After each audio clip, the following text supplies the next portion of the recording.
where do I start? I have about 12 questions, I'm sorry. Start with one. Number one. Okay, well I'll start with one that was brought up by what you were saying. With regards to the Doctor and his, with the Adric thing and his inability to... especially as looking at it from a psychological perspective, one thing that I find has definitely seems to have been left in the wayside more in the new series of Doctor Who is the fact that people seem to forget how old the Doctor is, how much he has experienced, and how insignificant all the people he travelled with is by comparison. It's basically like having a goldfish for a week that's really exciting for that week, and then it dies, and you're just like, oh, get a new goldfish.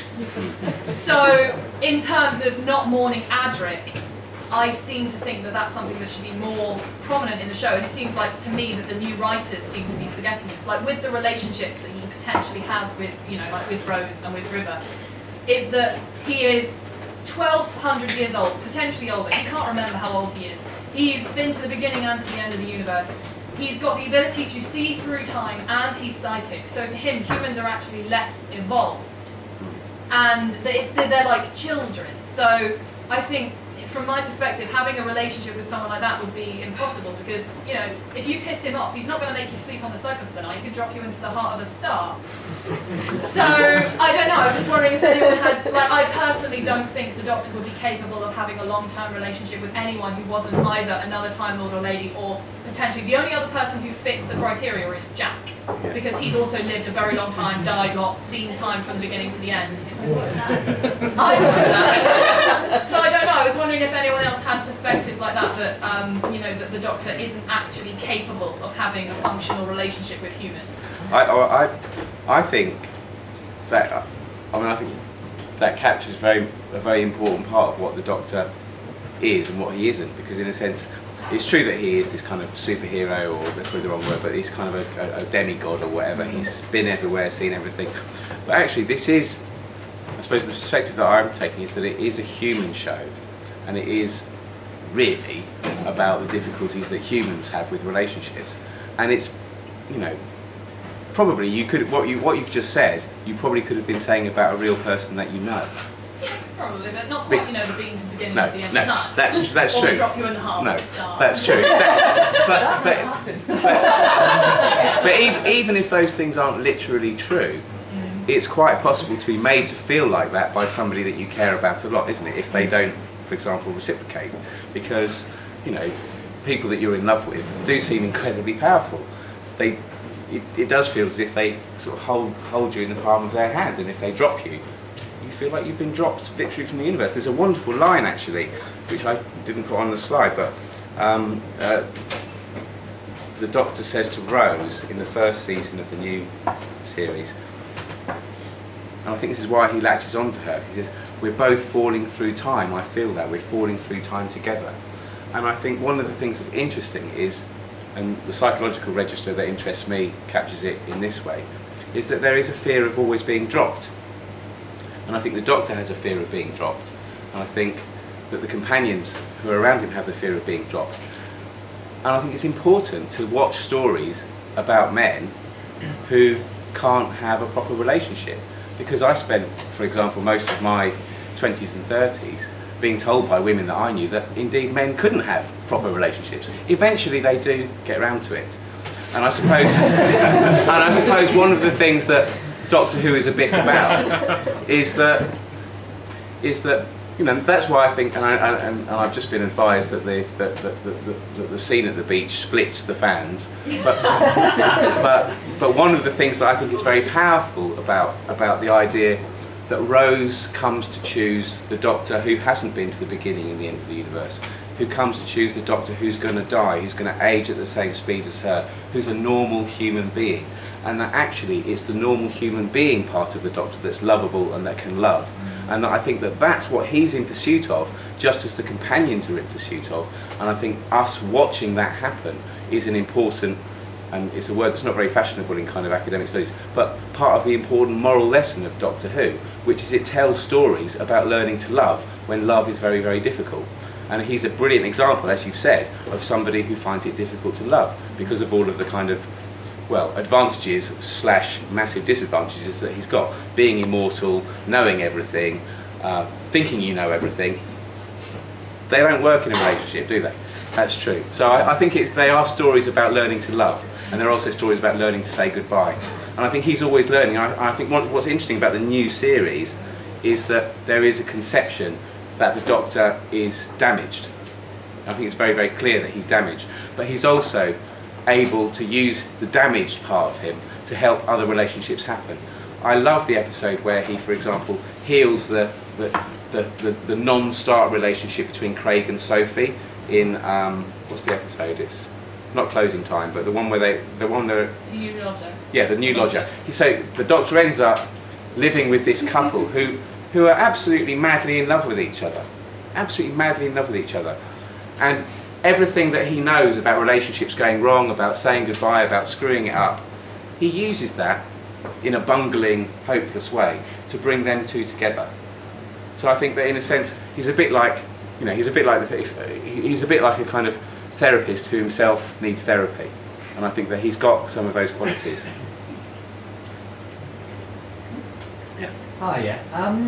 I think you mentioned you don't think people should ever be completed. I know it's quite a generalisation of what you were saying, but it's what you said. And I think part of the interest of the new series of Doctor Who, again, where it maybe differs from the previous series, is that this Doctor is now very explicitly the last of the Time Lords. In some of the previous series and episodes, he had this whole kind of menagerie of companions and pets and family and other Time Lords, and indeed in the first series he's travelling with his granddaughter, and it's then never explained where she went off to, but she's clearly, it's implied that she's dead now.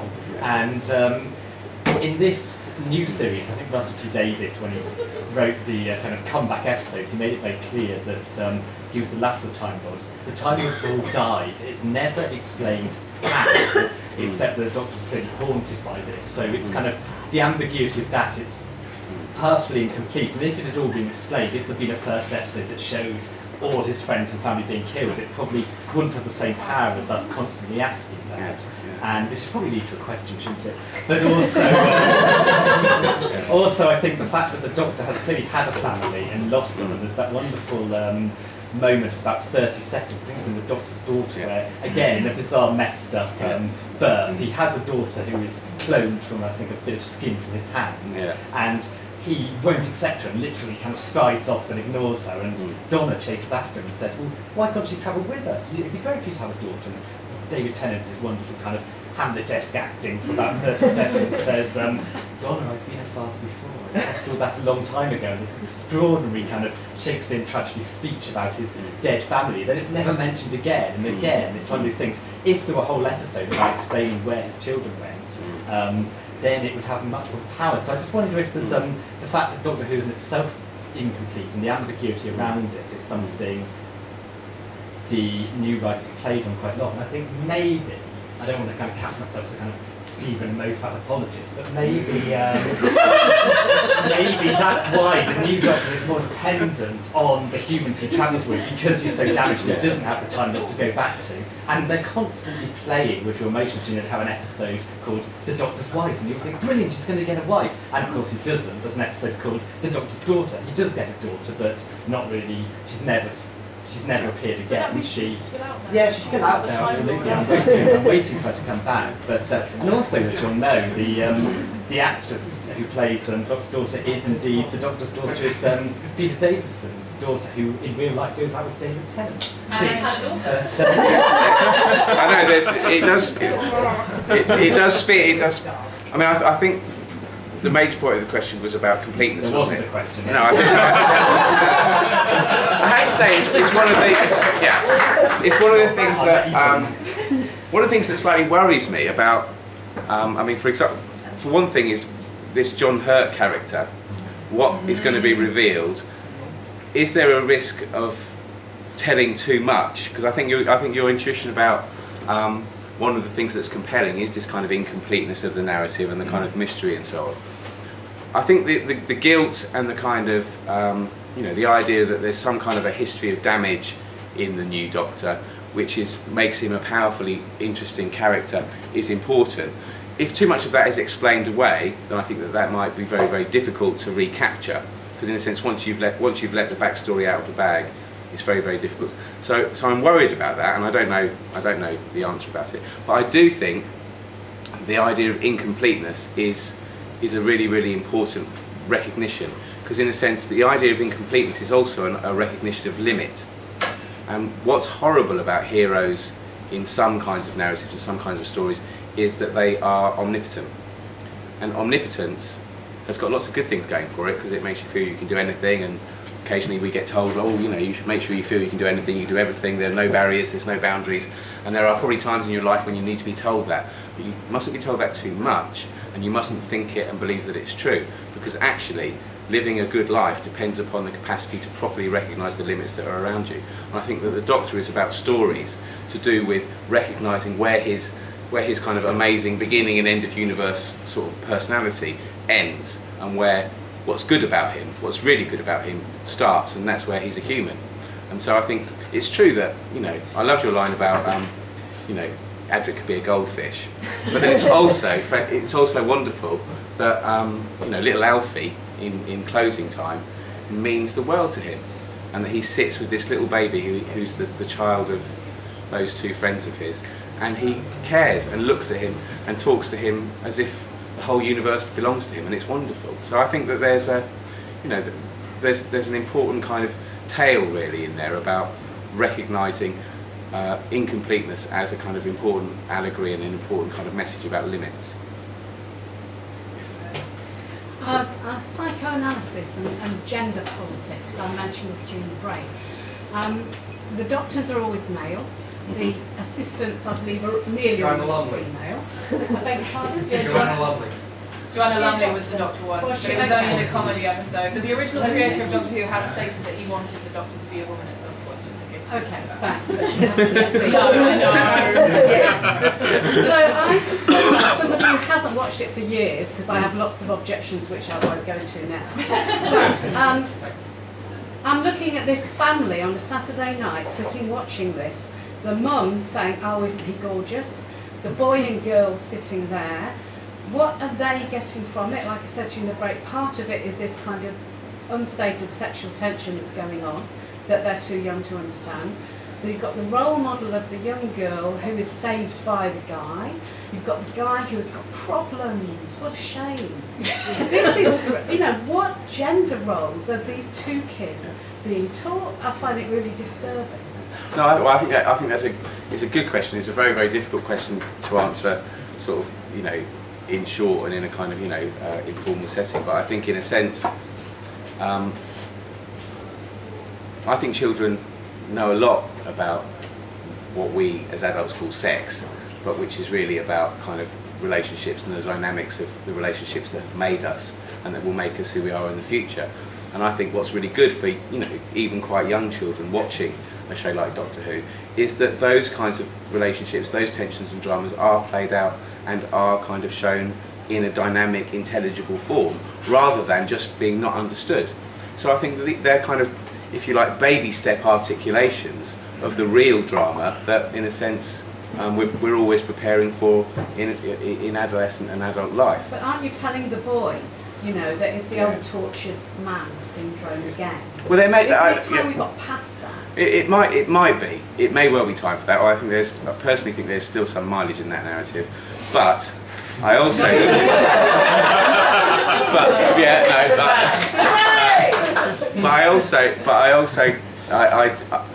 I think there is an equality in terms of the distribution of damage and in the distribution of saving and not saving. I think, in a sense, there are different. I mean, one of the things that, you know, is very, very clear in the most recent end point of the story is that, and in a sense, this may be an attempt on the part of the writers to redress a historical wrong of the kind that you're describing, because what's being retrospectively written into the kind of cosmology of Doctor Who is that the most recent assistant, Clara, has always been there. And what she does in the very final episodes is she jumps into this peculiar grave timeline, which is an embodiment of the Doctor's whole life. Because he doesn't have a grave that's a body, he has a timeline. And she jumps into his timeline, and she's distributed throughout time and history. And she's always there to kind of nudge and help and save and rescue. So in a sense, it's a recognition that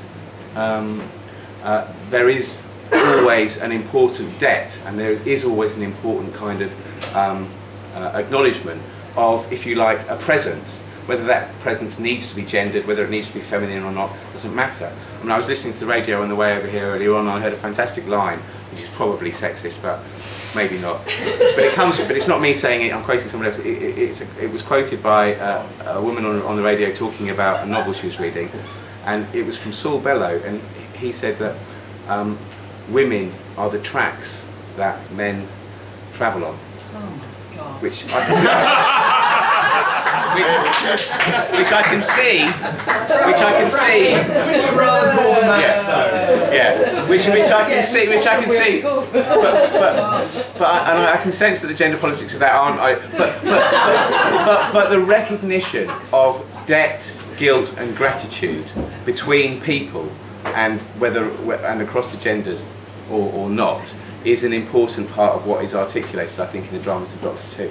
So if you think that the children watching Doctor Who in the living room with their parents are looking at it for scripts and moral lessons for how to live as men and women in the future, then probably, there's many things they could be watching that are worse, there's probably other things they could be watching that are better.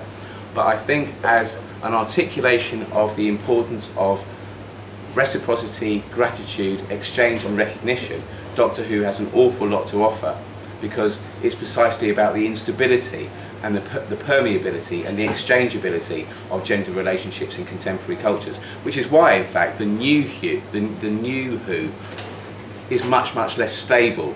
It's much less of the kind of authoritative science teacher guy and the young sort of lab assistant on the one hand, and it now does become this kind of dynamic reciprocal relationship in which the Doctor is held to task and taken to task, not just for his actions, but for who he is and what he does and what he fails to do. And so I think there are some positive points of identification, but of course it is a story, there is a narrative structure, and yes, sometimes, but not always, sometimes the boy does save the girl. But then that is sometimes true in life as well. Sometimes the girl saves the boy. And sometimes the girl saves the boy too, exactly. And arguably, I mean, what the Clara story is really trying to say is that the girl has always been saving the boy. But you're going to shout at me for that, aren't you? I am. Yeah. I'm sorry. I appreciate what you're trying to say, but I think that the Russell T Davies era of Doctor Who was it wasn't perfect, but it was definitely quite good at having the women being important. You had Donna being super temp, saving the day, knowing a lot more about, when she goes to units, she can immediately tell you where the files are for people who take sick days, for example. Yeah. But the Moffat era of Doctor Who is increasingly problematic because Moffat is only able to write one type of woman, and that is a woman whose entire life revolves around a man. Clara literally says, I was born to save the Doctor. Amy, she meets the Doctor at the age of 7. Her entire life after that, she becomes obsessed with him. She plays games with him. She makes models of him. Her room is a creepy shrine to the Doctor. River, psychologically programmed from birth to hate the Doctor, meets him, falls in love with him and decides to marry him. He doesn't seem to find this problematic in the slightest. Other types of Stephen Moffat things, you've got Sherlock as well, where you have Irene Adler, who is openly a lesbian, yet somehow still manages to fall for the lovable Sherlock Holmes despite the fact he is a complete and utter arse. Moffat seems incapable of writing women who are able to be independent, and that's why I think that there is a problematic message being sent out to people watching this show, because no matter how much he claims to be able to write strong women, he can only write one type of woman, and they are not strong. Well, I think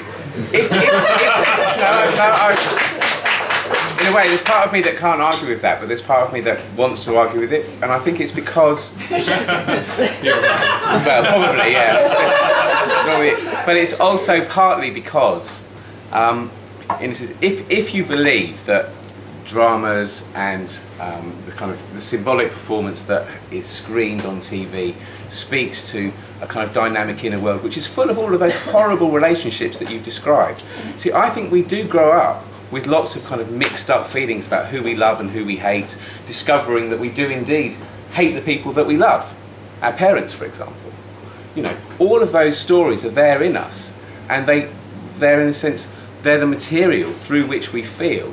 and which we successfully or less successfully develop and come to terms with. And in a sense, you could argue, in a sense, that this isn't a story about, you know, romance between within the generations. It's actually stories about romances and coming to terms with the loss of the romance that the child has with the parent. And psychoanalytic theory is very preoccupied with the idea that there is a love affair that has happened long before you ever kind of buy your first Take That poster, or you know, that there is a world of relationships which is inside us and which needs to be worked through and worked out, and that Doctor Who provides one screen for that. But I mean, luckily, and I agree with a lot of what you say. Luckily, Doctor Who is never the only thing that people. So people are not obsessed in the way that Amy's obsessed mostly. People are not kind of preoccupied in the way that Clara is in real life. But it is a very useful articulation of one side and one part of experience. Except it's the same thing again and again, rather than different stories. It's exactly the same archetype every single time, rather than presenting alternative storylines. Which is why it's so problematic. If it was just Amy being obsessed with the Doctor and then River and Clara had completely different styles, like sidelines, that would be fine. It's the fact that it's the same thing again and again. And Moffat genuinely believes that all women are after is a marriage. He has stated this. He thinks that men can go and do whatever they want, but all women care about is getting married. So that's why it's problematic. Is the Doctor male though? There's the gentleman just at the back here. Thank you. Yeah. Very patiently. Can I invite you to come forward with your question? Touching on something you mentioned earlier on, I mean, in the classic Who, shall we say, from a psychoanalytic sort of theory point of view, do you recognise there's a lot of sort of like the Eric Burns games people play kind of thing, victim, rescuer, persecutor.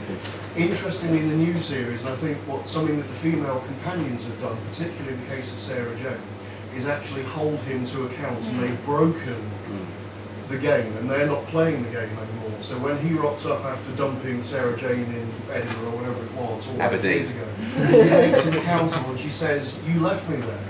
Would you care to comment on that aspect? Yeah. Well, I'm glad you said that, because I was very struggling with the previous question. But Sarah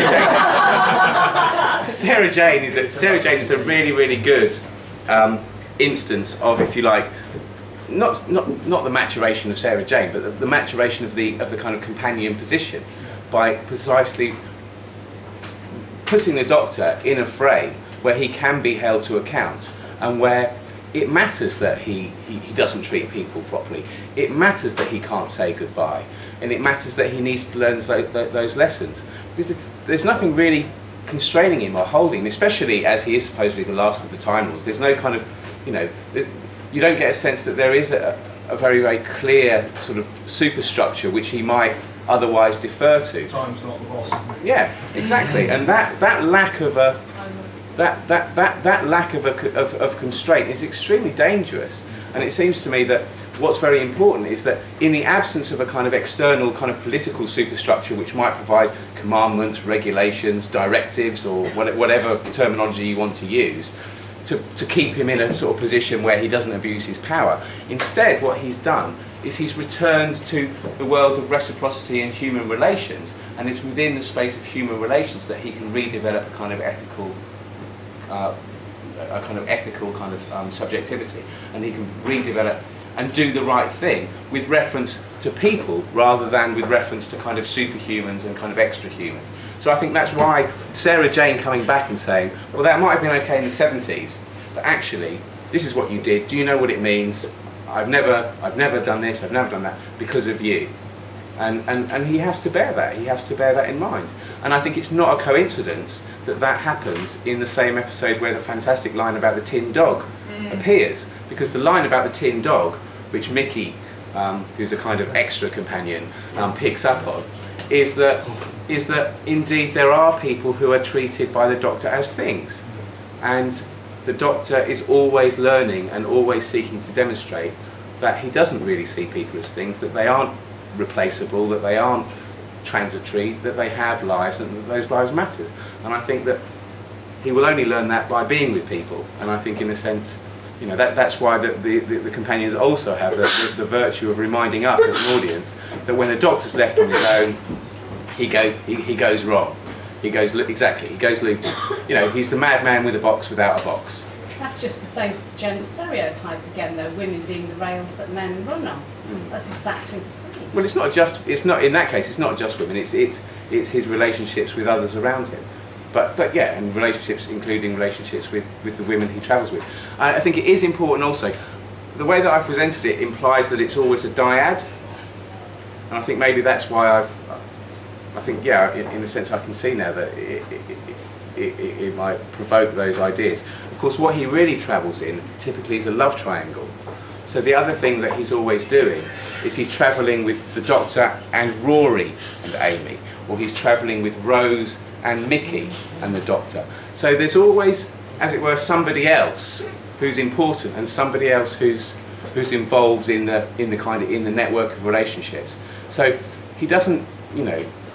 So you could argue, for example, that the Doctor is providing a space for Rose to step out of the slightly flaky relationship she was having with Mickey. The Doctor is providing a space for Amy to step out of the slightly kind of leaden and worthy relationship that she's having with Rory, and making sure and providing the space and the time within which they can then come to terms with, or come to recognise, or come to be ready for, and make the men in their lives ready for them, so that they can come together. And yeah, you know, maybe marriage isn't what every woman wants, but it's what some women want, you know. And maybe Stephen Moffat shouldn't probably have said that in an interview. There are lots of things he probably shouldn't have said in interviews. No, that's true. But then he gets to, doesn't he? And in a sense also, you know, similarly there are there are constraints in genre. There are constraints in stories. After all, if you're anxious or critical about the idea of marriage as a kind of narrative device, you couldn't say that the Doctor doesn't disturb or trouble that narrative device. You couldn't say that the Doctor Who episode ends with "Reader, I married him." It always ends with the line, "Reader, once again, nobody married anybody," and then we moved on to another planet until the next story began. I mean, it's interesting, for example, that the Shakespeare Code, I don't think it's a coincidence, the Shakespeare Code is an episode set in London's Globe Theatre in 1601.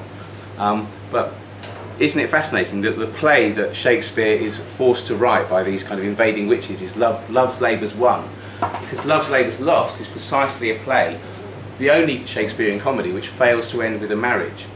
It's another example of a Doctor Who episode where marriage is deferred, marriage is put in brackets. I agree marriage is set up as a desire, but it's also set up as a trap. And I think in a sense the TARDIS, you know, to go back to my imagery of the TARDIS as both a trap and as a means of escape, in a sense I think both of those discourses are present in Doctor Who, and I think it's unfair to accuse Doctor Who of just being one and not being without the other. Instead, I think the drama that's interesting in each episode is the way that they are shown in an interplay. That would be my thought. Yes. At the outset of your presentation, you gave us a sort of short list of features that you saw as being the essence of Doctor Who. Well, there's mine, was not yours, but I was surprised. Well, yeah. So you had monsters, you had this, you had companion. I was surprised that amongst those you didn't have the ability of the Doctor to regenerate. Because, you know, for me, thinking about what makes Doctor Who almost unique, I hesitate to use the word unique because somebody's probably written it somewhere else. But the fact that the program's lived so long is, I think, well, to me it seems that's made it more possible, the fact that writers can regenerate the Doctor with a rather different character, a different slant and so on. No, I agree. No, I wouldn't disagree with a single line of that. I mean, I think, you know, regeneration is absolutely part of it, in the sense that the Doctor has, you know, it's this peculiar idea of continuity and difference, which is uniquely enabled by this peculiar kind of formatting, you know. I don't know whether it was a kind of bit of luck or a bit of kind of design, but it's really, really rather good. Well, I mean, presumably it was a practicality originally to be able to move on after moving. Exactly. And I think that works very, very well. I think it's also really, I mean, I suppose I tried to capture it a little bit when I talked about the idea that as well as marriage always being provisional, death is always provisional in Doctor Who. in a sense. There's the same refusal of closure, the same refusal of finality, the same refusal of, you know, I suppose you could say that the Doctor is somebody who there'll never be a certificate with his name on it, because he's never going to marry, he's never going to die, is he? Because there is a kind of finality of identity in all of those kind of certifications, and the Doctor is huh? He'll never be a real doctor. And I guess he won't ever be a real doctor, We've yes. got several PhDs. Only one in the No, sure. Do you think there's been an evolution of his relationships with the monsters and the aliens from the classical to the more modern programs? And how do you Yes. see that? Yes. I think that has been.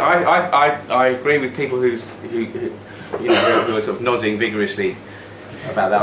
I mean, partly though, I'm slightly anxious about it, because I sort of think, well, do I think this just because I'm bound to think this?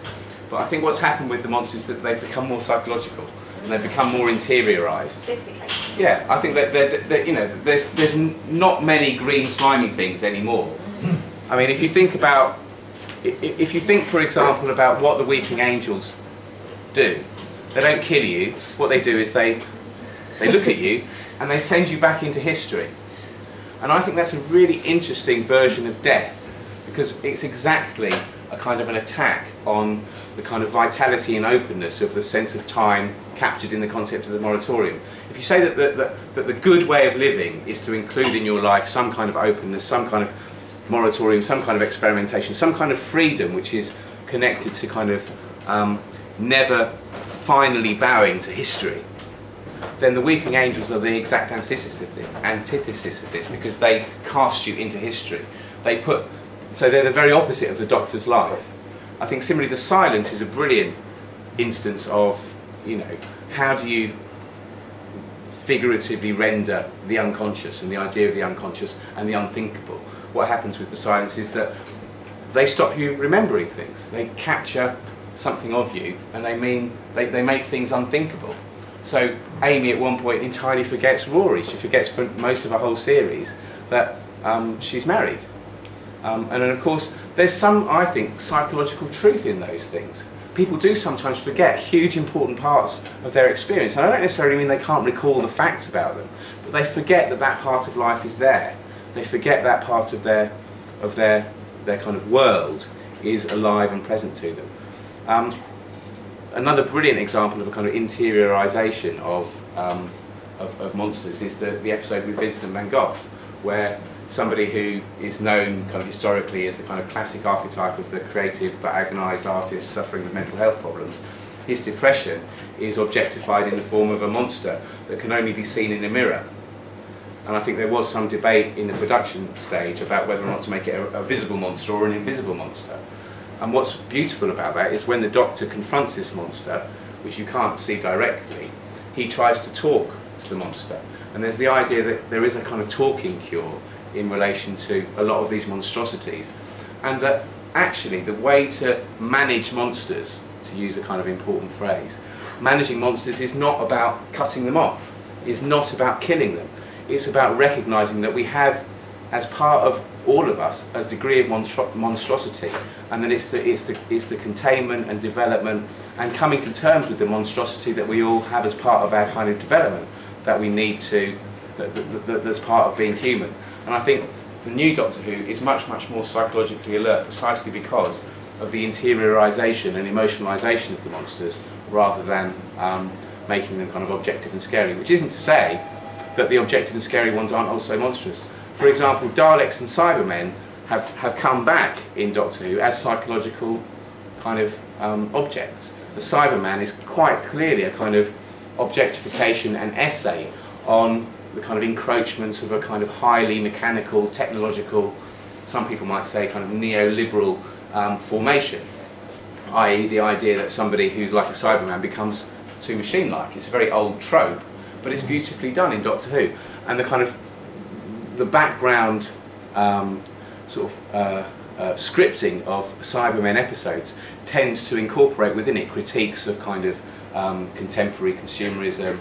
They're often in or highly kind of hyper-rational and bureaucratised systems and so on. So there's an idea of a continuity between the monster that you could see running through a window towards you and being about to kill you, and the monsters that sort of surround us in a world which is becoming increasingly autonomized and so on. And similarly, the Daleks are, you know, I mean, the Daleks are given a chance to feel pain. They are given a chance to, you know, to feel, you know, to be recognised as, you know, profoundly in pain.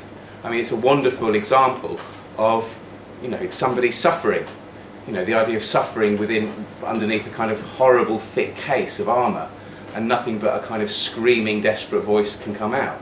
Well, that in a sense is what a Dalek is.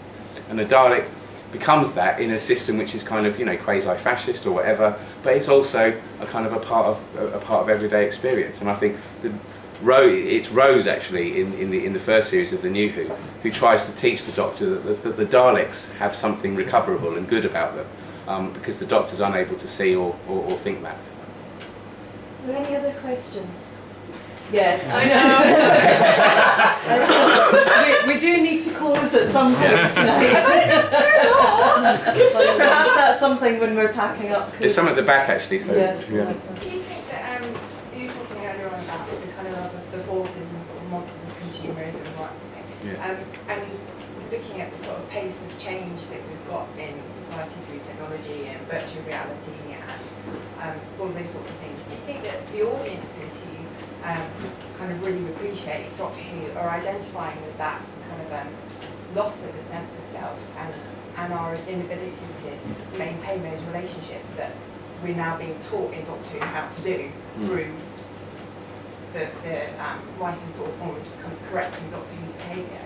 Do you think that Doctor Who's sort of dysfunction as somebody who can't settle in the moment, can't pay attention to where he is because he's moving on, can't maintain relationships, doesn't have a place in relationships with relation to his assistants, to the children that come and go out of the series, and other adults? Do you think that people identify with that and that it makes it okay for them? Well, I suppose there's one of the dynamics that I hope is in place, but I've got no way of knowing, and I haven't, you know, probably should have asked people and found out what people actually really think when they watch Doctor Who. But my approach prevents me from doing those things, and that takes too much time. So I just assume and conjecture. But what I would like to think, and I'm very, very prepared to discover that I'm wrong, and I'd be disappointed if I was wrong, is that there's a kind of a dual dynamic going on when somebody watches something like Doctor Who and watches a character like Doctor Who. And it might be phrased under the heading sympathy versus judgment.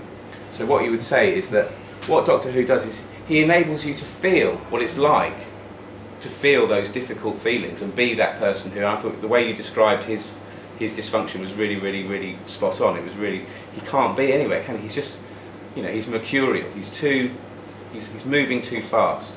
And I think it's, you know, and there's some brilliant episodes where he tries to sit down and tries to be slow. There's the Power of Three, where he has to spend some time living with normal people in a normal house and goes almost crazy.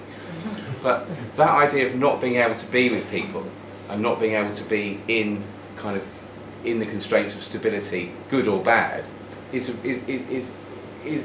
compelling and interesting. But I think what the scripts do and what the stories do is that they frame those and they show both the attractions and the shortcomings. So you do get to enjoy the kind of excitement and the kind of devil-may-care, freedom that the Doctor kind of demonstrates. But you also recognise that he is a custodian, he is a guardian. He does actually care for the children around him. He does actually care, eventually, for the assistants that he has.